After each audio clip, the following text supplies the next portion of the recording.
벌써 5년이 지났습니다. 5년 전에 제가 첫 수요 예배를 우리 다른 목사님들과 함께 이 시리즈로 같이 하는 중에 있어서 우리 구원의 서정에 대해서 함께 우리가 말씀을 살펴보았어요. 구원의 서정이라는 것은 그 구원이 시작이 있고 그리고 구원의 그 완성이 있다라는 겁니다. 그래서 그 구원의 시작부터 완성까지 우리가 하는 것이 아니라 바로 성령 하나님께서 그것들을 우리에게 하나님 아버지께서 예정하시고 그리고 우리 주님 그리스도께서 십자가에서 달려 죽으심으로 인하여서 성취하신 그 구원을 우리에게 적용하시고 완성하신다는 거예요. 시작부터 중간에 그것들을 계속해서 해나가게 하시고 최종적으로 완성하시는 것을 성령께서 하신다는 거예요. 내가 하는 게 아닙니다. 성령께서 하신다는 거예요. 이것을 제가 말씀을 드리면서 구원에는 총 9단계의 구원의 서정이 있다. 기억나시는 분들 계실 거예요. 근데 혹시 오늘 처음 들으시는 분들을 위해서, 자, 처음 구원의 그 첫 단계가 뭐라고 했습니까? 소명, 부르심이에요. 오늘 30절을 보시면 부르셨다. 30절 맨 처음 택하신 자들을 이제 부르셨다라는 그 구원의 그 첫 시작이 소명입니다. 소명. 그 다음이 거듭남, 중생이라고 합니다. 중생. 그리고 세 번째가 회심, 회개, 하나님 앞에 돌이킴. 이것이 바로 세 번째예요. 그리고 네 번째가 뭐였습니까? 신앙, 믿음이라고 하는 이 네 번째. 그 다음이 칭의, 의롭다 칭하심. 그 다음이 수양이라고 해서 양자됨을 얘기를 하는 거예요. 양자됨. 그 다음에 7번째 단계는 무엇이었습니까? 성화. 우리가 거룩하게 되어가는 거예요. 그리고 8번째는 성도의 견인. 하나님께서 끝까지 그의 성도들을 버리지 아니하시고 우리가 모든 어려움과 환난 가운데서도 그 믿음을 우리가 믿음에서 파선하지 않고 끝까지 우리를 데리고 가신다. 그리고 맨 마지막 단계가 오늘 함께 볼 영화입니다. 이 중에서 세례 교인들도 있으시고 그렇지 않은 분들도 혹시 계실 수 있는데, 우리가 세례 문답을 할 때 우리 예장 합동 측에서 나온 이 세례 문답 합숙서를 보면은 이 학습 말고 이제 세례 그 교육에 있어서 이런 부분이 나와요. 성령께서 구원에 하시는 일이 뭐냐. 그래서 방금 얘기한 이 9단계가 여러분들이 배우셨고 또는 우리 자녀들 또는 이번에 세례받는 분들의 그 학습 문답서에 이렇게 9단계가 있어요. 그래서 이 9단계를 쉽게 외우는 법을 제가 5년 전에 말씀드렸는데 기억나시죠? 예. 소, 중, 회, 미친 양, 성인, 영화. 이렇게 외우면은 금방 외울 수 있다. 그래서 저도 그런 방식으로 지금 이렇게 9단계를 외우고 있습니다. 자, 근데 오늘 읽은 이 본문 30절을 보시니까 맨 마지막 단계가 뭐라고 돼 있습니까? 영화라고 돼 있는 거예요. 그 첫 시간부터 그 첫 번째 소명부터 이제 영화까지 성령 하나님께서 그것들을 이 성도들 각자에게 이제 그 구원을 이루어 나가시는데 이 마지막 단계가 영화라는 겁니다. 그렇다면 영광이란 무엇일까? 영화롭게 된다는 것은 무엇일까요? 무엇일까요? 나의 인생에 있어서 가장 영광스러웠던 순간들은 언제였습니까?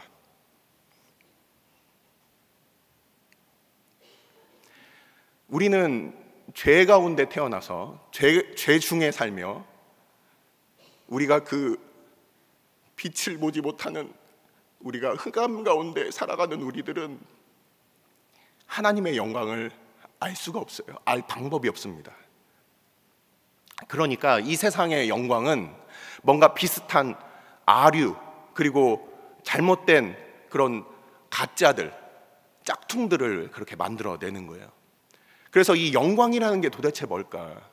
우리가 교회에서 임직을 하고 그리고 교회를 섬기는 자리 가운데 있으면 그때 굉장히 영광스러웠다 이렇게 생각할 수도 있고, 또는 세상에서 뭔가 좋은 자리로 영전했을 때 참 영광스럽다 이렇게 생각할 수도 있고요.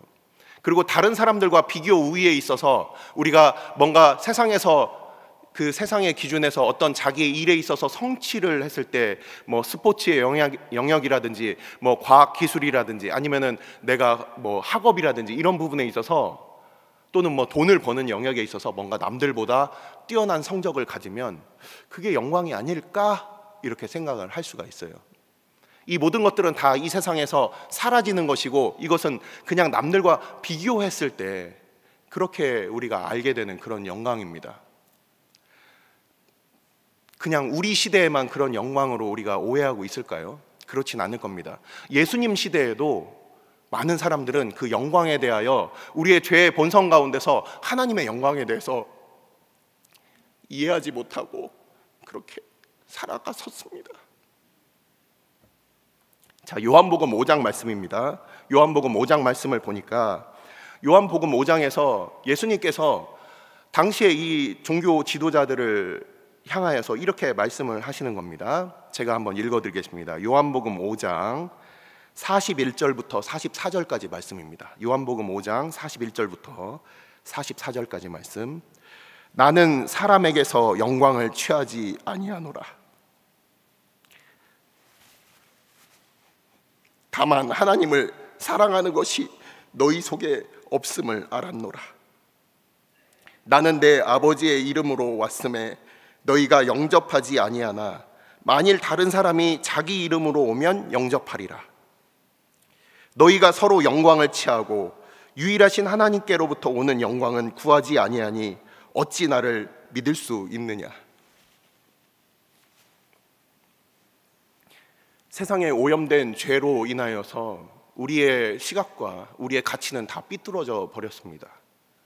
그래서 진짜 영광이 무엇인지, 힘이 있고 높은 지위에 오르고 무엇인가 많은 것을 소유하면 그것을 영광이라고 우리가 잘못 생각하고 있어요.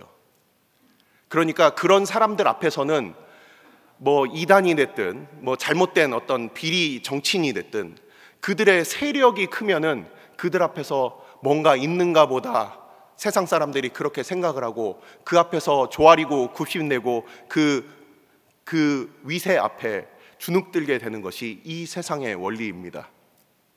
하지만 우리 하나님의 그 영광은 어떤 영광일까요? 우리가 오해하고 있는 이런 영광의 수준에서 조금 더 높은 것이 하나님의 영광일까요? 하나님의 영광은 도대체 무엇입니까? 우리가 소망해야 할 그 하나님의 영광은 과연 무엇이 되겠습니까? 성경에서는 우리 주님께서 그 영광스러운 모습을 우리에게 보여주셨던, 이 제자들에게 보여주셨던, 특별히 이 세 명의 제자였죠.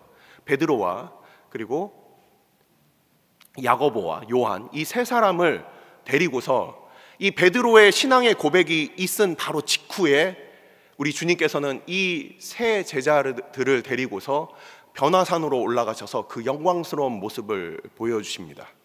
그 영광스러운 모습이 마태, 마가, 누가 이 셋 공관복음서에 다 적혀져 있어요. 그 공관복음서에 있는 그 영광스러운 모습, 이 땅에서의 영광과는 다른 우리 주님께서 보여주셨던 그 영광을 제가 읽어드리도록 하겠습니다. 누가복음 9장, 마가복음 9장, 마태복음 17장에 있는데 제가 찾아서 읽어드리겠습니다. 누가복음 9장 28절, 29절 말씀입니다. 이 말씀을 하신 후 8일쯤 되어 예수께서 베드로와 요한과 야고보를 데리고 기도하시러 산에 올라가사 기도하실 때에 용모가 변화되고 그 옷이 휘어져 광채가 나더라. 누가복음이 제일 간단하게 적혀져 있습니다. 그래서 제가 누가복음을 먼저 읽었어요. 그 다음에 이제 마가복음에서 뭐라고 말씀하시느냐, 마가복음 9장 말씀입니다. 마가복음 9장 2절과 3절 말씀입니다. 제가 또 찾아서 읽어드리겠습니다. 엿새 후에 예수께서 베드로와 야고보와 요한을 데리시고 따로 높은 산에 올라가셨더니 그들 앞에서 변형되사 그 옷이 광채가 나며 세상에서 빨래하는 자가 그렇게 희게 할 수 없을 만큼 매우 희어졌더라.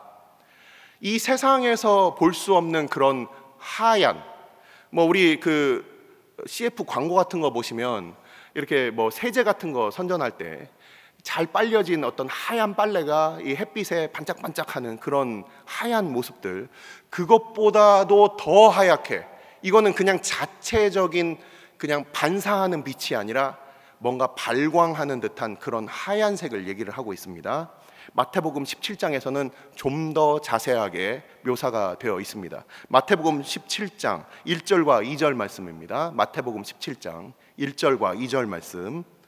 엿새 후에 예수께서 베드로와 야고보와 그 형제 요한을 데리시고 따로 높은 산에 올라가셨더니 그들 앞에서 변형되사 그 얼굴이 해같이 빛나며 옷이 빛과 같이 휘어졌더라.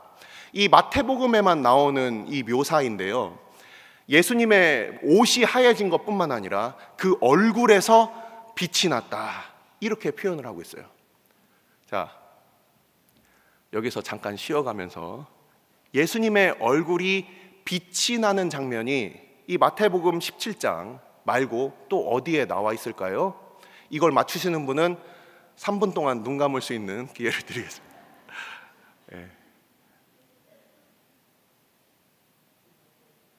예, 지금 아시는 분들 뭐라고 하시는데 저한테까지는 안 들리니까 우리 같이 찾아보겠습니다. 계시록 말씀입니다. 우리 요한계시록 말씀, 요한계시록 1장 13절부터 16절까지 말씀입니다. 요한계시록 1장 13절부터 16절, 이 말씀은 같이 찾아서 읽으면 유익할 것 같습니다. 성경책 가져오신 분들 같이 찾아서 같이 읽어보겠습니다. 요한계시록 1장 13절부터 16절까지 말씀입니다. 요한계시록 1장 13절부터 16절까지 말씀. 성경책 없으신가요? 있으시면 찾아서. 요한계시록 1장 13절부터 16절까지 말씀입니다. 저를 아시는 분들은 이 앞에 자막이 안 나올 거예요.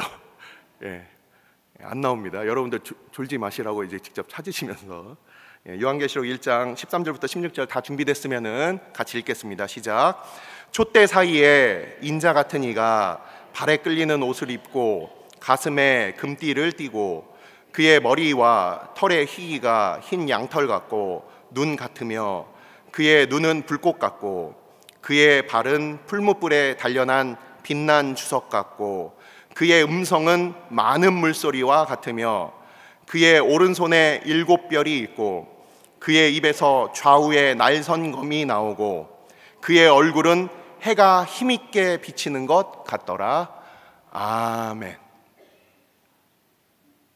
영광의 주님의 모습이 사도 요한에게 이렇게 계시되었을 때 이 우리 주님의 이 영광스러운 모습이 요한계시록 1장과 2장과 3장에 걸쳐서 이 7교회들에게 나타나시는 주님께서 바로 주님의 모습이 바로 이렇게 나타납니다. 1장에는 그 모든 주님에 대한 묘사가 있고 2장과 3장에 등장하는 7교회들에게 그 모습들을 이제 나누어서 이렇게 나타나십니다. 우리 주님의 이 영광스러움은 이게 원래 우리 주님의 모습이에요. 원래 이 땅에서 제자들과 함께 다니시며 배고프시고 십자가에 못 박히시고 죽으셨던 그 모습이 바로 우리를 구원하시기 위하여 하늘 보좌를 버리시고 성육신하신 우리 주님의 모습이기도 하지만 원래 우리 성자 하나님의 그 영광은 원래 이 모습이라는 거예요. 우리는 이 사복음서를 통하여 우리가 주님의 그 모습을, 우리가 그 묘사된 것들을 볼 때 우리 주님 별로 돈도 없고 제자들하고 같이 그냥 다니면서 어디서 먹을 거 얻어먹고 다니시고 뭐 그런 모습으로 우리가 기억하고 있지 않습니까? 그건 우리 주님의 겸손하심을 드러내는 것이지 원래 우리 주님은 우리가 감히 쳐다볼 수 없는 그런 영광의 광채 가운데 있는 분입니다.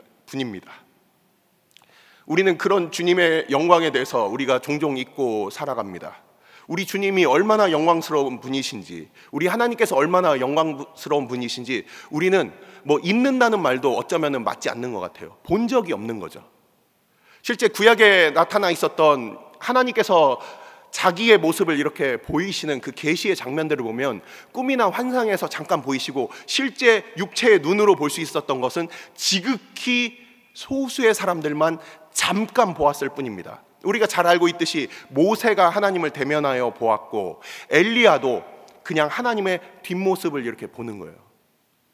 하나님의 그 영광을 죄인된 우리가 감히 그것을 볼 수 없고 그 영광 가운데 감히 나아갔다가는 우리의 죄가 해결되지 않은 상태에서 그 앞에 나아갔다가는 죽을 수밖에 없기 때문에 하나님께서는 우리를 보호하시는 그 입장에서 굉장히 제한하여 보여주실 뿐입니다. 야곱이 캄캄한 그 한밤중에 만났고 그래서 하나님의 모습을 직접 보지 못했고 날이 새서 밝게 되어서 하나님의 얼굴을 보게 되면 죽을 수밖에 없으니까. 그래서 분이엘 사건이 바로 은혜의 사건이었던 겁니다. 하나님의 얼굴을 보고도 죽지 아니한 사건. 자, 우리는 이렇게 우리가 죄의 본성을 가지고 있고 죄를 우리가 너무나도 사랑하는 존재로 살아가기 때문에 하나님의 영광에 대해서 우리가 크게 관심이 없어요. 우리는 보통 자식들이 뭔가 그 상급 학교에 진학할 때 좋은 학교를 간다든지 아니면 뭔가 이 땅에서 좋은 명예와 또는 뭐 권세와 이런 것들을 얻게 되면은 우리가 서로 축하하고 그런 영광을 돌리지 않습니까? 하지만 그 영광은 우리 수준에서 우리가 영광이라고 하는 것이지 하나님의 참된 영광과는 우리가 정직하게 말할 때 전혀 상관없는 것들이 대부분입니다. 자, 그렇다면 오늘 말씀을 우리가 살펴볼 때 28절부터 30절까지의 말씀인데 28절과 29절을 말씀을 하고 거기에 대한 보충 설명으로 오늘 30절이 이렇게 나와 있는 구조입니다. 헬라어 원문을 보니까 그렇더라고요. 28절과 29절에 나와 있는 하나님께서 미리 아시고 그들을 정하시고 미리 아시고 정하셨다. 이것을 우리가 예정이라고 합니다. 성부 하나님께서 우리의 구원을 미리 예정하셨다는 거예요. 이 교리가 우리에게 주는 그 유익은 무엇입니까? 우리의 구원이 즉흥적인 게 아니다. 어쩔 수 없어서 그냥 만들어진 것이 아니다. 하나님의 놀랍고 정확한 하나님의 그 계획 가운데 우리에게 주어졌다. 이것을 말씀하는 거예요. 하나님께서 우리가 지금 이렇게 앉아있는 것이 우연이 아니다. 우연이 아니다. 그냥 어쩌다 얻어 걸려서 내가 불교를 갈 수도 있고 내가 이슬람을 믿을 수 있고 내가 뭐 어떤 곳에 태어나면 무교로 살 수도 있는데 그런 것이 아니라 하나님의 은혜의 택하심이 창세전부터 우리에게 주어진 이 구원은 얼마나 놀라운 것인가를 그것을 말씀을 하고 있는 겁니다. 이 중에서 신앙의 몇 대에 걸쳐서 지금 이렇게 믿음을 가지고 신앙생활 하시는 분들도 있고 또는 새롭게 믿어서 그 마음에 뜨거움이 있고 하나님께 감사하는 분들도 있고 지금도 수많은 선교지에서 복음을 듣고 그 앞에 돌아와 구원받는 그 백성들을 보면 이것이 우연이 아니다. 하나님께서 하나님의 그 계획 가운데 우리를 미리 아시고 그리고 예정하셨다는 겁니다. 바로 그것이 성부 하나님께서 우리에게 베푸시는 구원의 그 일입니다. 그리고 아까 말씀드린 바와 같이 성자 하나님께서 이 땅에 오셔서 우리를 대속하시기 위하여 인간의 몸을 입으시고 그리고 죄 없으시면서 우리의 모든 죄를 사하여서 십자가에 달려 죽으심으로 말미암아서 바로 하나님의 그 구원의 계획, 죄를 없이 하시는데 그 단번에 드린 영원한 제사를 우리 주님께서 십자가에 달려 죽으심으로 우리가 더 이상 이제는 구약의 그 제사와 같은 그 제사를 드릴 필요가 없이 우리가 바로 우리 주님의 완전한 그 구속의 은혜로 말미암아 이제 우리의 구원의 근거가 마련된 것입니다. 그것을 바로 성령께서 우리에게 적용시키셔서 처음 부르심부터 오늘 본문 30절을 보니까 거기에는 의롭다 하셨다. 의롭다 하셨다. 의롭다라는 것은 디카이오 스이네라고 해서 이 디카이오 스이네라는 이 단어는 어떤 뜻입니까? 단순히 그냥 우리가 도덕적으로 뭔가 잘못이 없다 이런 뜻이 아니에요. 하나님의 기준에 도달했다. 이것이 바로 디카이오스이네라는 이 헬라어의 원뜻입니다. 우리를 의롭게 하셨다. 우리가 믿음으로 우리 주님께서 하나님의 그 모든 요구를 만족시키셨으니, 죄의 삭제의 사망을 바로 그것을 십자가에서 이루셨으니, 우리가 이제는 바로 믿음으로 말미암아 우리 주님의 그 구원이 나에게 적용되어 내가 이제는 하나님의 기준에 부합한 사람이 되었다는 겁니다. 그래서 부르신 우리를 의롭다 하시고 의롭게 하신 우리를 이제 영화롭게 하신다라는 것은 바로 이 구원에 있어서 9단계 중에서 첫 번째와 가운데와 그리고 마지막을 이렇게 함축해서 이 30절에 나타내고 있는 거예요. 자, 우리의 구원이 이렇게 놀라운 것인데, 근데 제가 원래 오늘 이 말씀을 저는 1년 전에 그때 이제 부교육자들이 이 오후 예배 때 말씀을 전하게 되어서 그때 준비를 했었습니다. 1년 동안 이제 그 담임 목사님께서 이제 말씀을 전하시고, 그리고 이제 오늘 제가 제 차례가 돼서 오늘 이렇게 말씀을 전하게 되었어요. 제가 이 본문을 준비하면서 이 말씀을 증거하기 위해서 어떤 고민이 있었습니다.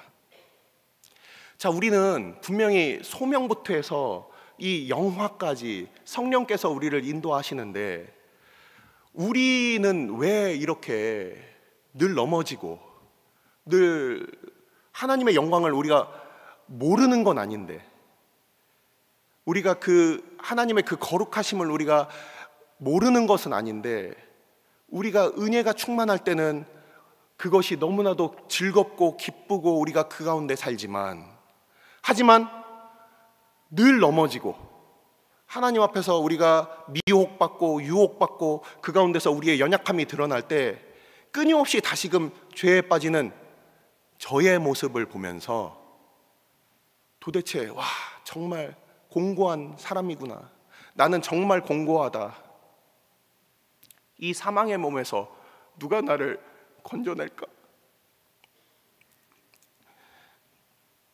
그리고 우리뿐만 아니라 다른 사람들을 볼 때도 마찬가지죠. 믿는 사람이 왜 저래? 직분자가 왜 저래? 저 같은 목사, 선교사가 왜 저래? 우리 그렇게 생각할 수 있어요. 우리의 연약함이 드러날 때 내가 나에 대하여 실망할 뿐만 아니라 다른 사람들에 대하여, 다른 그리스도인들에 대하여 안타깝고 변하지 않는 모습들, 좌절되고 이런 모습들을 갖게 되는 겁니다. 자, 우리가 이 영화에 대해서 생각을 할 때 이 영화를 우리 전에 살았던 신앙의 선진들은 어떻게 그것들을 이해했을까요? 영화는 무엇일까요? 아까 말씀드린 대로 이 영화란 뭐냐? 우리 주님께서 이렇게 영광스럽게 변하고, 원래 우리 주님께서, 우리 하나님께서는 원래 영광스러운 분이지만 우리 인간의 입장에 있어서는 이 영화라는 것이 어떻게 우리가 이걸 바라봐야 될까? 우리는 이 장로교 개혁주의 전통에 있어서 우리는 이렇게 신앙을 가지고 있습니다. 목사님 주일 오후 예배 왜 드려요? 이렇게 생각하시는 분들 계실 거예요, 여기에. 그렇습니까? 왜 주일 예배 왜 드립니까? 주일 오후 예배. 목사님 한 번 하면 정없잖아요. 그래서 두 번째 오셨습니까? 이 당시에 우리 예전에 우리 장로교 개혁파 전통에서는 이 오후 예배 때 이 교리를 가르쳤어요. 이 오전 예배 때 같이 함께 예배 드리고, 어린이들 포함해서 같이 예배를 드리고, 어린이들은 주일학교로 나뉘어지고, 그리고 어른들은 오후에 오후 예배로 이제 교리를 배웠다는 겁니다. 그 전통이 지금 우리 교회에 남아 있는 거예요. 그래서 우리가 주일 오후에는 웬만해서는, 우리 예전에 원로 목사님 계실 때도 그 교리를 이렇게 배웠던 때 있었는데, 저는 기억합니다만, 이게 바로 개혁주의 전통 가운데 있었던 거예요. 그래서 지금 오늘 오후에도 제가 이제 그 교리를 전해드리는데, 자, 우리가 우리 개혁파 장로교 신학에 있어서는 이 분명한 그 입장이 있어요. 칼빈부터 내려오는 지금 저에게까지도, 우리 목사님들도 다 똑같아요. 이 전통에서 벗어난 사람은 없습니다. 이 땅에서 우리가 완전하게 성화되는 것은 불가능하다라는 거예요. 하지만 알미니안 신앙을 갖고 있는, 우리랑은 다른 신앙을 갖고 있는 사람들은 이 땅에서 완전 성화가 가능하다, 뭐 웨슬레 같은 사람들이 그런 얘기들을 했어요. 우리가 이 땅에서 거룩하게 되는데, 완전하게 거룩하게 되는 것이 가능하다라고 얘기를 합니다. 그러나 그것은 불가능해요. 정직하게 하나님 앞에 살아가는 우리들이 우리의 마음으로 범죄하고, 우리가 육체적으로 범죄하고, 우리가 하나님 앞에 끊임없이 우리가 넘어지고 우리가 실패하는 것들을 다 경험합니다. 이 성화의 과정을 통해서, 그럼 목사님, 성화라는 것은 어떤 의미를 갖습니까? 우리가 완벽하게 성화가 되진 못하지만 우리가 10년 전의 나의 모습, 그리고 20년 전의 나의 모습을 우리가 뒤돌아서 생각하면 그때는 정말 아무 생각 없었고, 그때 내 맘대로 살다가 하나님 은혜가 있어요. 그러다가 실패하고 넘어집니다. 신앙이 후퇴하는 것 같아요. 그러면서 또 다시금 하나님의 은혜로 다시 거룩함을 소망하게 됩니다. 다시 올라갑니다. 그러다가 또 넘어져요. 그러고서 다시 후퇴합니다. 그러면서 다시 하나님의 은혜를 다시금 깨닫게 됩니다. 다시 올라갑니다. 그러다가 또 넘어지고, 또 부족한 점을 깨닫고, 또 다시금 은혜 가운데 서고, 그러고서 다시 넘어지고 후퇴하는 이 모습들을 볼 때, 이것을 바로 우리가 나선형적 상승 구조라고 해요. 지금 여러분들 보시는 방향으로 우리가 잘하고 넘어지고 후퇴하지만 또 다시 하나님의 은혜 가운데 우리가 다시금 하나님 앞에 거룩하게 살고, 다시금 넘어지고 실패하고, 하나님께서 다시 일으키시는 그 은혜를 맛보고, 이것이 바로 성화라는 거예요.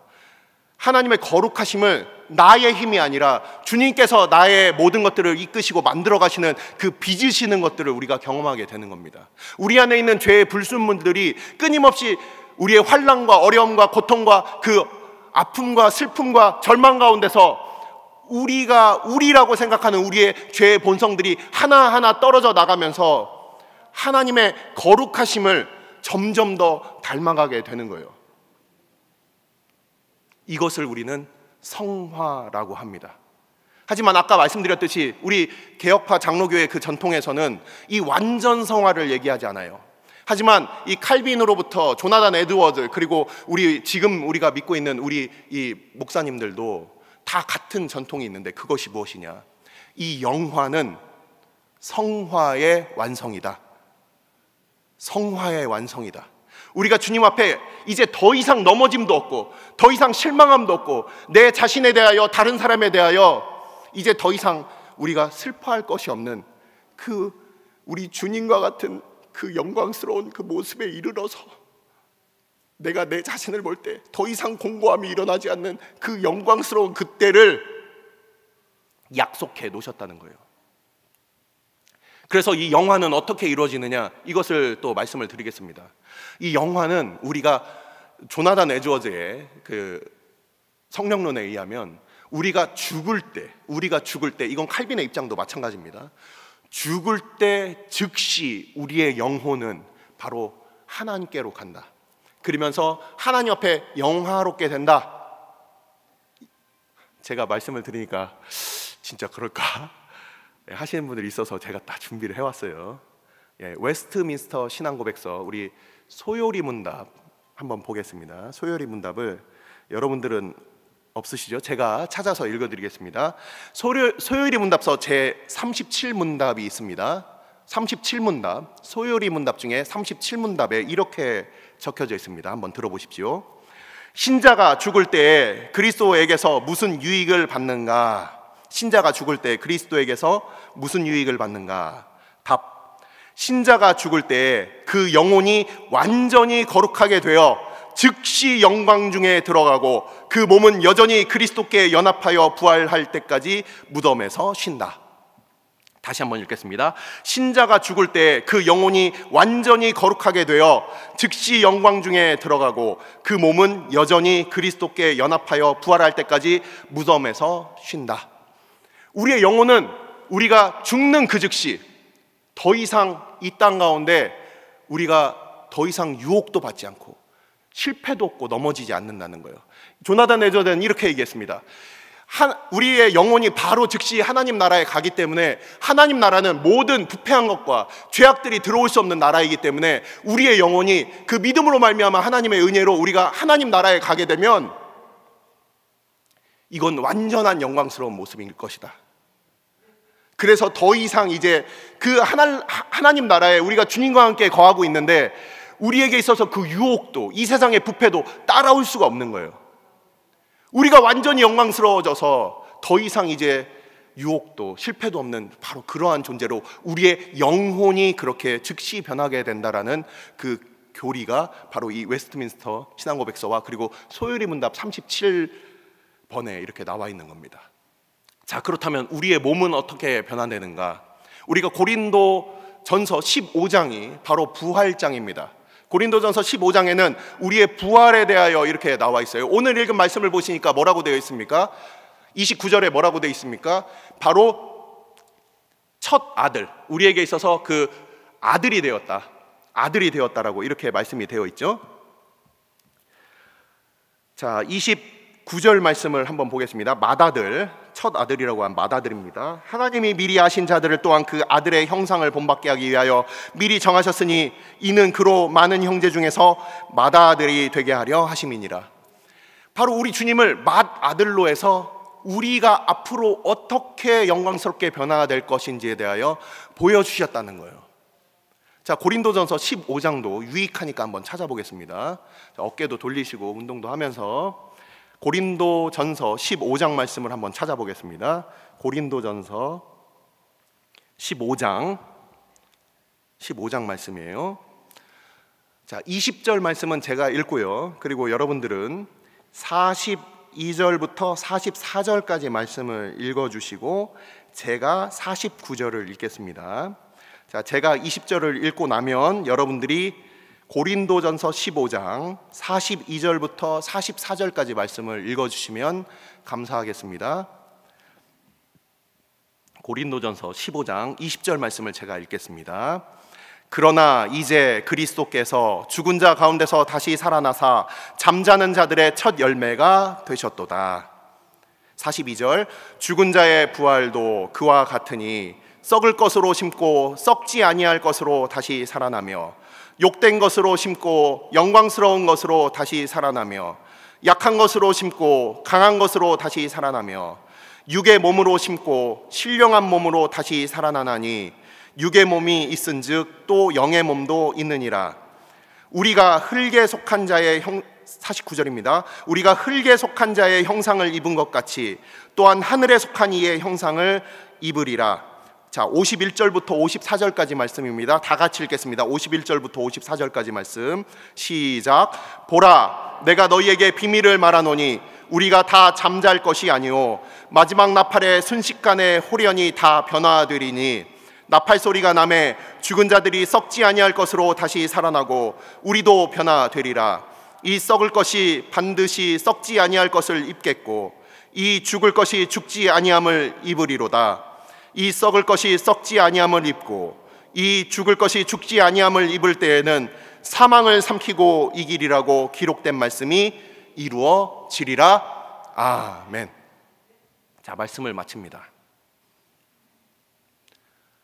우리가 하나님 앞에 우리의 힘으로 영화롭게 되는 게 아니에요. 이 모든 것들은 착한 일을 시작하신 주님께서 그리스도 예수의 날에 온전히 이루시는 것이 그게 바로 하나님이 그것들을 이루신다는 거예요. 우리가 끊임없이 죄와 싸워야 합니다. 우리가 끊임없이 죄와 싸우고 우리의 죄의 본성과 싸워야 되는 것은 그건 맞는 말이에요. 하지만 우리가 할 수 없어요.